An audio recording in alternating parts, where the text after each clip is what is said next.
2014లో కేసీఆర్ కూడా మీ ప్రభుత్వం మొత్తం అప్పులు పెట్టుకుంది. ఇట్లా అప్పులు చేసిండు, అది చేసిండు అనలేడు. అతను వారం మోసిండు, రైతులకు మంచిగా 24 గంటల కరెంట్ ఇచ్చిండు.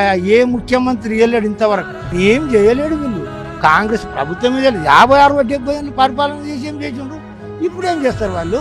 చేయలేరు. వాళ్ళు మనుషులు మేము ఏం చేసిండ్రు అంటే జనాలు 9 తారీఖు రైతు బంధు వచ్చే 15,000 ఏంటంటావు, ఇది రుణమాఫీ 2 లక్షలు తీసుకొని మాఫీ కాగానే అన్నారు. ఇది ఆ జూటకు నమ్మి ఓట్లు వేసిండ్రు. ఇది జూట. రేవంత్ రెడ్డి అప్పుడు కేసీఆర్ రైతు బంధు వేసి దుబారా చేస్తున్నారు. ఏం దుబారాయా, మంచిగా నడిపించిండా పేదోళ్ళకు. ఇప్పుడు నాట్లకు లాగోళ్ళకు.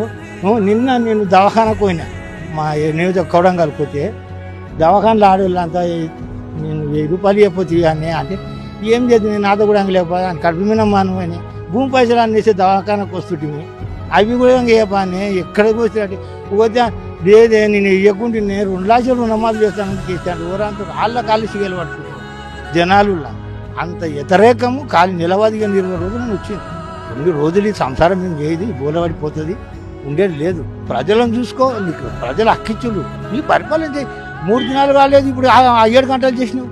ఇంకేం నీ పరిపాలన చేస్తావు? మళ్ళీ రైతులను మంచి ఎండలో మళ్ళీ పూన బొంబు పట్టిస్తున్నావు.